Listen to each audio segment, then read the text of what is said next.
जय जगन्नाथ। नमस्कार दर्शक बंधु, मु ज्योतिर्विद डॉक्टर भवानी शंकर महापात्र आपण मानकु भाग्य फल कार्यक्रम को स्वागत जनाउछि। आजिर जोगरे आमे जानिबा दरिद्र जोग। दरिद्र जोग कोन? जन्म जातक रे केउ ग्रहंक प्रभाव अशुभ प्रभाव एई जोग जात होई थाई।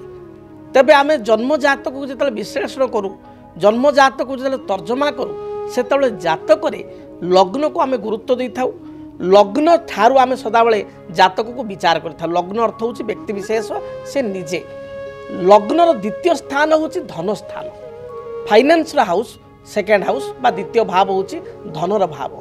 सेही भली भाव रे आपनकर ईश्वरंको द्वारा आपण केते धन प्राप्ति करिवे बा ईश्वरंको आशीर्वाद रु केते धन प्राप्ति करिवे ता आपण फिफ्थ हाउस रु जानिबे। सेही भली आपनकर सोर्स ऑफ इनकम आपण केते आय करिवे।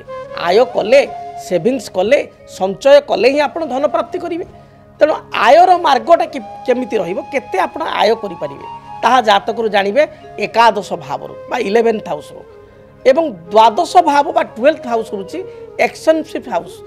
एक्सपेंस आपण केते करिवे बा खर्च केते करिवे, व्यय केते करिवे ता डिपेंड करे द्वादश घर। आपण जेतिक आय कले आउ जेतिक आपण जीवन में व्यय करूछंती बा गोटे मासरे व्यय करूछंती जहाँ बंची गला ता होची आपनकर संचय। तेणु जातक रे लग्नर द्वितीय भाव, पंचम भाव, एकादश भाव एवं द्वादश भाव को देखिया पड़िबो आर्थिक स्थिति पाई। सेही भली भाव रे व्यक्ति विशेषता जीवन रे जहाँ रोजगार करिथाय दुईटा पंथार करिथाय। गोटे होची कर्म क्षेत्र बा जॉब करिकरी चाकरी करिकरी वृत्ति करिकरी से कर्म प्राप्ति करे। आउ एक स्थान होची व्यवसाय करिकरी से व्यवसाय क्षेत्र रो बिजनेस रो से किसी अर्थ रोजगार करिथाय। तेणु आपण को सप्तम भाव अर्थात व्यवसाय भाव, जदि जने व्यवसाय बिजनेस पर्सन ताले ताको व्यवसाय पाइका सप्तम भाव व्यवसाय स्थिति केमिति चलीची। एवं दशम भाव कर्मर भाव बा 10th हाउस, दशम कर्म तांकर केमितिया को भली कर्मर स्थिति रहिची। पदोन्नति हबो कि कर्म क्षेत्र रे, कर्म क्षेत्र प्रमोशन हेबो कि सैलरी इंक्रीमेंट हबो कि, कारण प्रमोशन हेले सैलरी इंक्रीमेंट हेले भल गोटे ऑर्गेनाइजेशन रे जाई जॉब पाइले से भल लाभ करिवे बा भल आय करिवे, लाभ अर्थ आय करिवे। भल आय कले एवं खर्च को जदि कंट्रोल कले द्वादश भाव को कंट्रोल कले ताले भल संचय मध्य करि परिवे। तेणु ए समस्त दिग प्रति देखिया पड़िबो गोटे व्यक्तिर आर्थिक स्थिति किपरि रहिछि।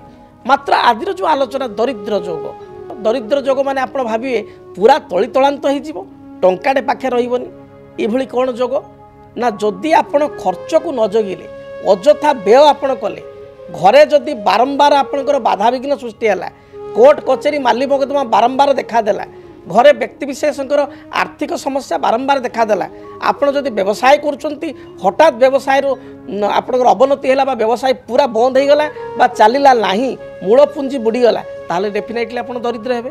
कर्म करूछंती भल पोस्ट रे अछंती हठात आपणकर जॉब चली गला, आपण 6 मास 4 मास वर्ष पर्यंत जॉब सर्च कले मिलले नाही, ता माने आपण मध्य दरिद्र हेबे।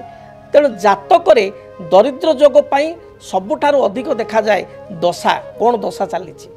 जदि जातक रे आपणकर चंद्र महादशा रे केतु अंतरदशा चली, चंद्र महादशा रे शनि अंतरदशा चली, शनि महादशा रे चंद्र अंतरदशा चली, शुक्र अंतरदशा रे राहु अंतरदशा चली, राहु अंतरदशा रे शुक्र अंतरदशा चली, ताहले आपणकर एही समय रे कर्म क्षेत्र गोटे विराट हलचल हबो। जदि कर्म व्यवसाय करूछंती व्यवसाय रे किसी बहुत लसेस हो जाई पारे, जद्वारा कि आपण किसी दिन पाई आर्थिक समस्या रे गुरुतर आर्थिक समस्या रे पड़ी पारंती बा व्यवसाय बंद हो जाई पारे, बा एही समय रे किसी अपॉर्चुनिटी आपण को आसीबो गोटे नुआ किसी बिजनेस इन्वेस्टमेंट करंतु आपण हठात या ता कथार इन्वेस्टमेंट प्रचुर परिमाण रे करिए, पुंजी प्रचुर परिमाण रे कटेइबे, हठात से 6 मास वर्ष भितर से बिजनेस आदो चलिबो नाही, सस्टेन करिवो नाही, लॉस हो जिवो एवं आपण बाध्य होइकरी दरिद्र आड़ को पलैबे, अर्थात आपण ऋणग्रस्त होइजिवे, दरिद्रग्रस्त होइजिवे।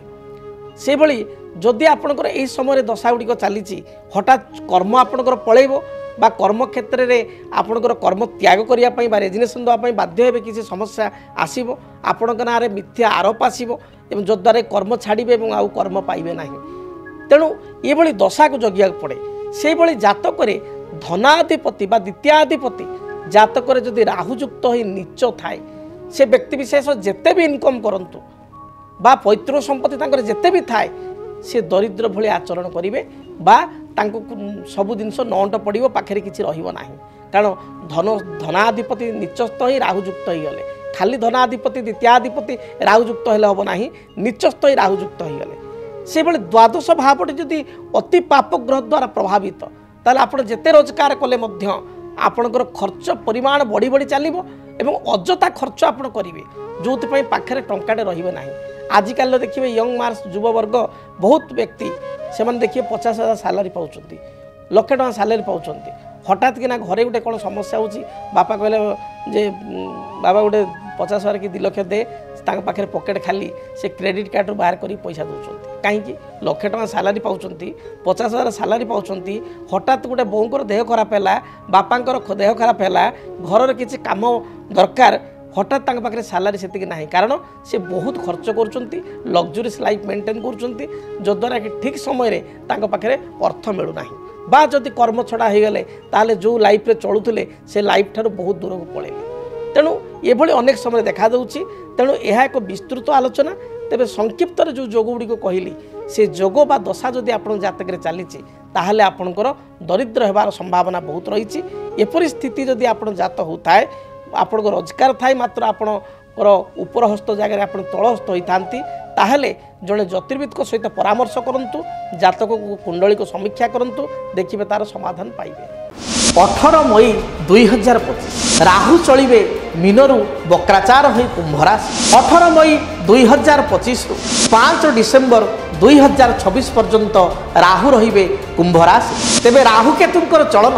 आपण को जीवन को किपरि करिवो प्रभावित जानिया पई देखंतु डीटीवी ओडिया मेष ठारू मीन पर्यंत आपण मानक राशि राहु केतु चलन जानतु फलाफल देखंतु केवल डीटीवी ओडिया देखिबा पई चैनल को सब्सक्राइब करंतु आपण वीडियो को सर्च करंतु राहु केतु संपर्क में निज राशि राहु केतु चलन एवं प्रभाव विषय आपण जानि परिबे देखंतु राहु चलन केवल डीटीवी ओडिया जदि आपणक जीवन रे व्यक्तिगत पारिवारिक समस्या कर्मक्षेत्र नियुक्ति वैवाहिक समस्या वास्तुदोष एवं माली मकदमा आदि समस्या थाए ताहेले समस्यार समाधान और परामर्श पाई आमकु जोगाजोग करंतु ज्योतिर्विद doctor Bhawani Shankar Mahapatra Budheswari colony plot number 26 Bhubaneswar phone number 9776833302